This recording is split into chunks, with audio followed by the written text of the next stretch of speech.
আসসালামু আলাইকুম ফ্রেন্ডস, কেমন আছেন? আশা করি সবাই ভালো আছেন আর আল্লাহর রহমতে আমরাও অনেক ভালো আছি। তো বাবু কি করছে দেখুন, ওকে ক্যাডবেরি দিতে যাচ্ছি, খাচ্ছে না। খেয়ে নাও, সবটা খেয়ে নাও। নাও নাও নাও নাও, খেয়ে নাও। ধরো ধরো। হ্যাঁ ঠিক আছে ফ্রেন্ডস, আসল ভিডিওয় চলে আসি। আজকে রান্না করব বিনস আর আলু। বিনস দিয়ে আলু ভাজি করব, সেটা আপনাদের সঙ্গে শেয়ার করব। দেখতে থাকুন। ভাজিটা অনেক স্পেশাল, অনেক টেস্টি হয় ভাজিটা, কারণ আমরা এর আগে করেছিলাম দুবার, অনেক ভালো লেগেছে, সেই জন্য আপনাদের সঙ্গে শেয়ার করছি। দেখতে থাকুন। তো চলুন, এখানে আমি আলুগুলো কুচি করে লম্বা করে কেটে নিয়েছি। এখানে বিনসটাও ছোট ছোট করে কেটে নিয়েছি। তো এখন ভাজি করব। তারপর আমি ফোড়নের জন্য দিয়েছি শুকনো লঙ্কা আর কালো জিরা। একটু যখন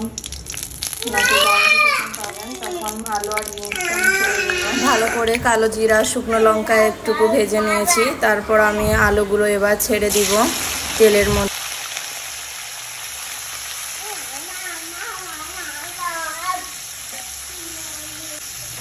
তারপর ফ্রেন্ডস, এখানে আমি বিনস কুচিগুলো দিয়ে দিব। বিনস কুচিগুলো সবগুলোই দিয়ে দেব একসঙ্গে, ভালো করে ভেজে নিব। খুব সুন্দর হয় এই ভাজিটা, আমার অনেক ভালো লেগেছে। আমি ফার্স্ট টাইম যখন বানিয়েছিলাম আমার খুব ভালো লেগেছিল, এটা দ্বিতীয়বার বানাচ্ছি। তো ভাবলাম যে আপনাদের সঙ্গে শেয়ার করি আমার রেসিপিটা, খুব ভালো লাগবে আপনাদের। তো ভালো করে নেড়ে নেব। আলু ভাজি আর বিনসটা, আলুটা আর বিনসটা ভালো করে ভেজে নেব এখানে। এখনো কিছু মশলা আমি দিইনি।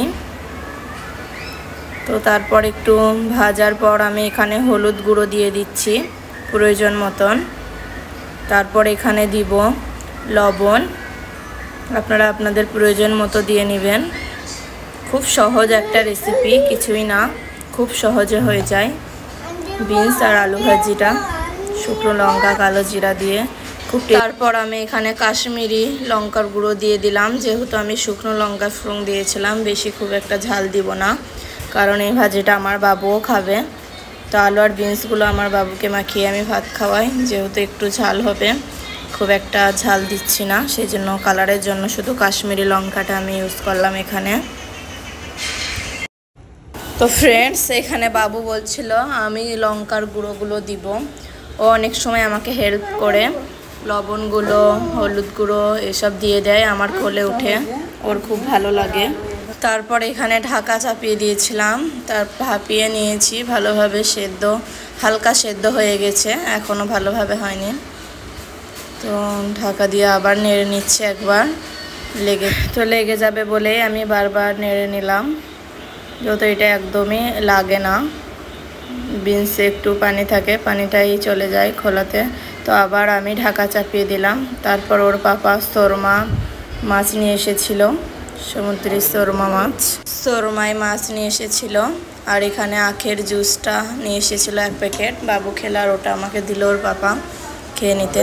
তো ভাজিটা আমার কমপ্লিট হয়ে গেছে, ঢাকা চাপিয়ে আবার নেড়ে নিয়েছিলাম। তারপর সোরমাই মাছটা দেব এখন বাবুকে, ভাত দিয়ে খাওয়াবো। অনেকগুলো নিয়ে এসেছিল সোরমাই মাছ, অনেক টেস্টি হয় এখানকার সোরমাই মাছটা। তো ফ্রেন্ডস, এখানে ভিডিওটা শেষ করছি। ভালো লাগলে একটা লাইক আর সাবস্ক্রাইব করে দিন আমার চ্যানেলটাকে পাশে থেকে।